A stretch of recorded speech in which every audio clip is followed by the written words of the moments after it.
नमस्कार, आप देख रहे हैं 4 PM और मैं हूं आपके साथ निधि तिवारी। लोकसभा चुनाव में इस बार बीजेपी बहुमत हासिल करने से चूक गई है। हालांकि बीजेपी के नेतृत्व में एनडीए ने बहुमत हासिल कर लिया और एनडीए ने अपनी सरकार भी बना ली और पीएम मोदी एक बार फिर से देश के प्रधानमंत्री बन गए। लेकिन बीजेपी को इस बार सरकार बनाने के लिए टीडीपी और जेडीयू जैसे पार्टनर्स पर निर्भर होना पड़ा।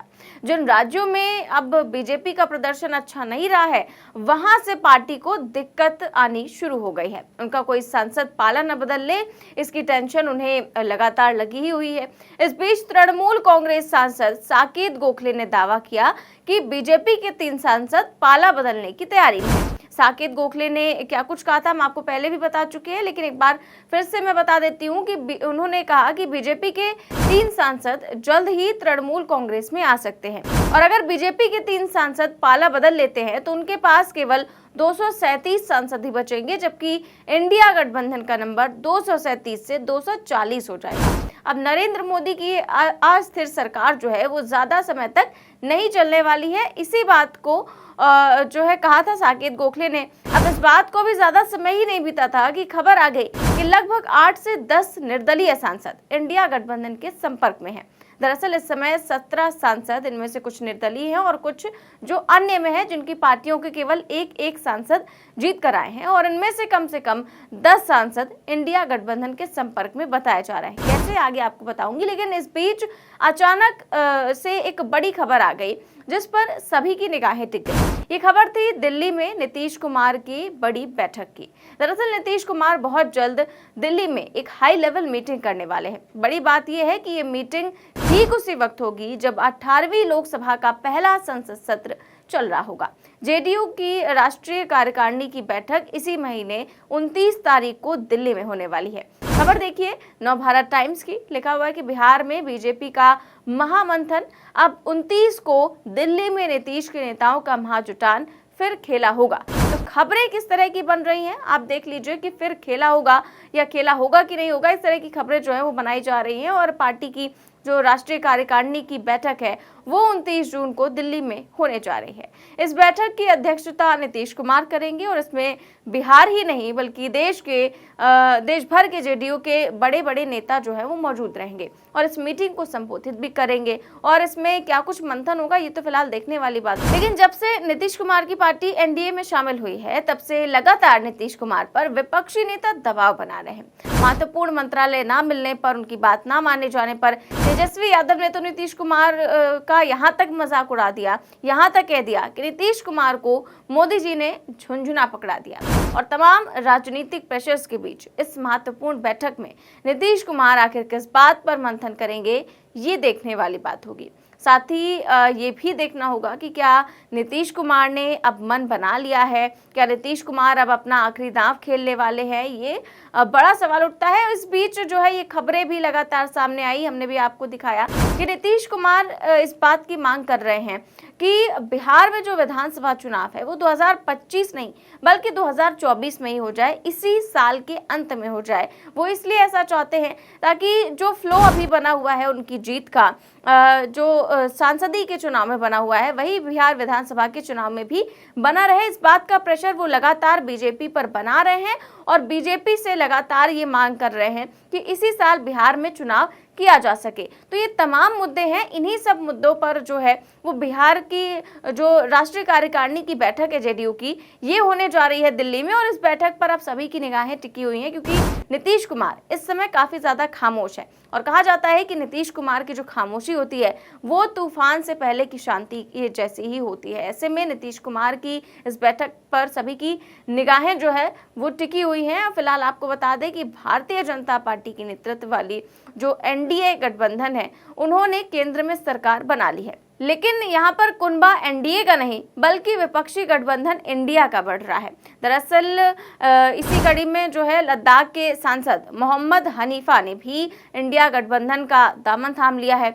महाराष्ट्र के सांगली से निर्दलीय चुनाव जीतने वाले विशाल पाटिल ने भी इंडिया अलायंस को समर्थन देने की घोषणा कर दी है। इसके अलावा बिहार में पप्पू यादव ने भी इंडिया अलायंस को जो है सपोर्ट करने की घोषणा की है। उन्होंने भी मल्लिकार्जुन खड़गे से मुलाकात की और इसके साथ साथ उन्होंने इंडिया अलायंस उसको समर्थन देने का ऐलान कर दिया। तो लोकसभा चुनाव के नतीजे आने के बाद महाराष्ट्र के सांगली से निर्दलीय सांसद विशाल पाटिल, बिहार के पूर्णिया लोकसभा सीट से निर्दलीय चुनाव लड़ने वाले पप्पू यादव और अब मोहम्मद हनीफा ने इंडिया अलायंस को समर्थन देने का ऐलान किया है। इसके अलावा अगर आप लिस्ट देखें जो निर्दलीय सांसद हैं और जो अन्य में आते हैं, अगर आप वो लिस्ट जाकर देखें तो आपको समझ में आ जाएगा कि इनमें से कई सांसद हैं जो इंडिया गठबंधन के संपर्क में बताए जा रहे हैं और जो कि ऐसे सांसद हैं जो एनडीए गठबंधन के बारे में जो है जाने के बारे में सोच भी नहीं सकते।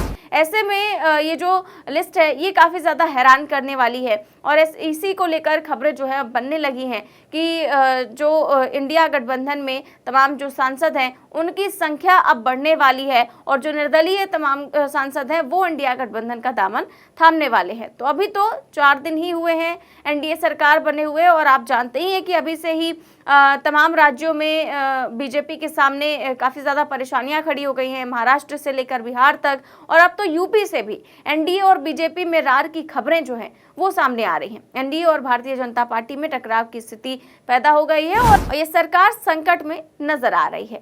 बिहार में नीतीश कुमार लगातार प्रेशर बना रहे हैं तो वहीं पर महाराष्ट्र में एकनाथ शिंदे हों चाहे अजीत पवार हों वो लगातार प्रेशर पॉलिटिक्स खेल रहे हैं। एक तरह से अभी तक तो जो एकनाथ शिंदे थे उन्होंने जो है हार का ठीकरा बीजेपी के 400 पार के नारे पर फोड़ दिया। उन्होंने कहा कि जो 400 पार का नारा था उसने महाराष्ट्र में काफी नुकसान पहुंचाया और अब जो है वो अजीत पवार भी जो है ये जो हार का ठीकरा है वो केंद्र सरकार पर फोड़ रहे हैं। वो कह रहे हैं कि हमने प्याज के दामों को लेकर कई बार सरकार के सामने अपनी बात रखी लेकिन उन्होंने नहीं मानी और इसी का नुकसान जो है वो महाराष्ट्र में चुनाव में हमें उठाना पड़ा है। तो इस तरह से लगातार तमाम राज्यों में ये जो रार की खबरें हैं वो देखने को मिल रही है और कल जो है कैबिनेट की मीटिंग भी नीतीश कुमार ने बुलाई जो कि 3 महीने से नहीं बुलाई गई थी।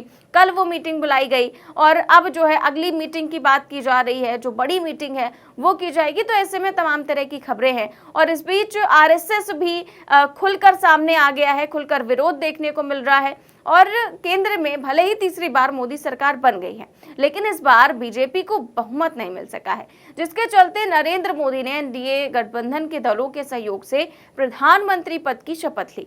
इसी को लेकर विपक्ष लगातार निशाना साध रहा है। विपक्ष दावा कर रहा है कि सरकार अपना कार्यकाल पूरा नहीं कर सकेगी। इसी कड़ी में कांग्रेस अध्यक्ष मल्लिकार्जुन खड़गे ने भी निशाना साधा है और कहा है कि एनडीए सरकार गलती से बनी हुई सरकार है और ये ज्यादा दिन नहीं चल सकेगी।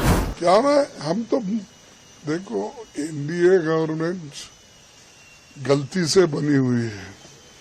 मोदी जी को एक तो मैंडेट नहीं है और माइनॉरिटी गवर्नमेंट है। ये गवर्नमेंट कभी भी गिर सकती है। अब देखेंगे, हम ये नहीं बोलेंगे कि अच्छा, हम तो ये कहेंगे अच्छा चलने दो, देश के लिए अच्छा होने दो, देश मजबूत बनाने के लिए हम सब लोग मिलके काम करना चाहिए। लेकिन हमारे प्राइम मिनिस्टर की आदत ये है कि जो चीज ठीक से चलती है उसको चलने नहीं देते, लेकिन हमारे तरफ से हम पूरा देश को मजबूत करने के लिए कोऑपरेट करेंगे। वारंट इशू उसके बारे में तो इस तरह मल्लिकार्जुन खड़गे ही नहीं बल्कि तमाम विपक्षी नेता इस तरह के बयान लगातार दे रहे हैं और इस बीच जो लगातार जो तमाम खबरें सामने आ रही हैं उसने हलचल बढ़ा दी है। तो देखते हैं आगे क्या कुछ होता है। फिलहाल इस खबर में बस इतना ही। देश और दुनिया की तमाम बड़ी खबरें जानने के लिए देखते रहिए 4 PM न्यूज नेटवर्क। नमस्कार।